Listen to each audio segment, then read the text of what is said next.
உங்களோட ஏசு இருக்கிறாருங்க. ஒரு மிகப்பெரிய ஒரு மாளிகையில ராணி ஒருத்தங்க இருந்தாங்களாம். அந்த ராணி அந்த வீட்டை ரொம்ப அழகா டெக்கரேஷன் பண்ணி வச்சிருப்பாங்களாம். எப்பவுமே அந்த வீடு நீட்டா இருக்கணும்னு நிறைய பொருட்கள் எல்லாம் வாங்கி வாங்கி வந்து வைப்பாங்களா. அப்ப ஒவ்வொரு பொருளும் அவ்வளவு ஒரு காஸ்ட்லியா இருக்குமா.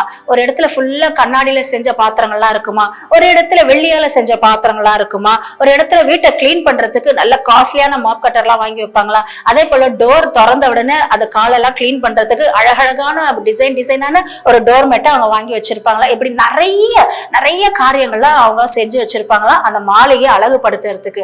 அப்போ ஒவ்வொரு பொருளும் ஒன்னொன்னும் பார்த்து சொல்லிக்கிச்சான், இங்க பாரு இந்த ராணியம்மா நம்மளை எவ்வளவு நேசிக்கிறாங்கல்ல, நம்மள எல்லாம் எவ்வளவு அழகா பயன்படுத்துறாங்க. ஆனா ஒரே ஒரு இடத்துல ஓரமா கருப்பா ஒண்ணு வெட்டி வச்சிருக்கிறாங்களே, அது பேர் தங்கம். ஆனா அது வந்து யூஸ் பண்ணவே இல்லை, பாரு கருப்பா கண்ணகரையில வீட்டை கெடுக்கிற மாதிரி இருக்கு அப்படின்னு சொல்லிட்டு எல்லா பொருட்களும் அந்த தங்கத்தை பார்த்து கேலி செஞ்சுச்சான். அப்போ ஒரு நாள் ராணி அம்மா வந்து சொன்னாங்களாம், நீங்க எல்லாம் எனக்கு பயன்படுறவங்க தான், நான் இல்லைன்னு சொல்லல. ஆனா தங்கம் உங்களை மாதிரி இல்ல. அதை வெட்டி எடுக்கும்போது அது கருப்பா தான் இருக்கு. ஆனா இந்த தங்கத்தை உருவாக்குறது எவ்வளவு பெரிய கஷ்டம் தெரியுமா.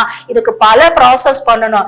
ஏன் என்னன்னு சொல்லணும்னா, இந்த தங்கத்தை ஒரு ஆச்சாரியர் கையில கொடுக்கும் பொழுது அதுல இருக்கிற எல்லா களிம்பு நீக்குவாங்க, அதை சுட்டெரிப்பாங்க.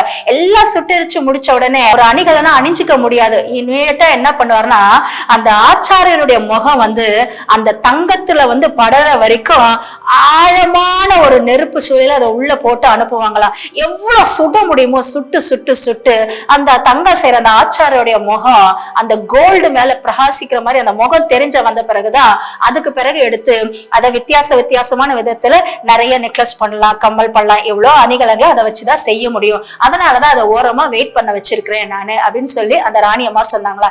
இதே போலதாங்க நீங்க இன்னும் பயன்படல, அநேகர் நமக்கு முன்னாடி இருந்தவங்களாம் நம்மள பயன்படுத்துறாங்களே, அவங்களாம் சின்ன சின்ன ஊழியர் செய்யறாங்க, சிலர்லாம் இப்படி ஊழியத்துல சீக்கிரம் வந்துட்டாங்க அப்படின்னு நீங்க நினைக்கலாம். நீங்க ஒண்ணு மட்டும் நிறைஞ்சுக்கோங்க, நீங்க தங்கத்தை போல இருக்கிறவங்க. ஏன் சொல்றேன்னா, உங்களை புடமிடுறது ரொம்ப கஷ்டம். மத்தவங்கள மாதிரி நீங்க கிடையாது. மத்தவங்களுக்கு அனுமதிச்சது உங்களுக்கு ஆண்டவர் அனுமதிக்க மாட்டாரு. உங்களுக்குள்ள நிறைய ப்ராசஸ்கள் இருக்கும். நீங்க இயேசுவை போல நீங்க மாறணும். உங்க முகத்துல இயேசு பிரகாசிக்கிறவரா மாறணும். நீங்க அப்படி மாறின அந்த ஸ்டேஜ் வந்த பிறகுதான் உங்களை எடுத்து அநேகருக்கு ஆண்டவர் பயன்படுத்த முடியும். ஒரு கூட்டத்துல உங்களை நிற்கும் பொழுது உங்கள் மூலமா ஆண்டவர் மகிமைப்படுவார். அந்த ராணி அந்த நெக்லஸ் தங்கத்துல செஞ்சு போடும்போது எவ்வளவு ஜொலிக்கிறாங்களோ, அதே போலதான் இயேசு உங்களை எவ்வளவு பாடுகள் உபத்திரவத்துல கொண்டு வந்து அவர் நாமத்தை உங்க மூலமா மகிமைப்படுத்த நினைச்சு ஒரு இடத்துல பயன்படுத்தும் பொழுது அநேகருக்கு மத்தியில நீங்க பிரகாசிக்கிறவர்களா இருப்பீங்க.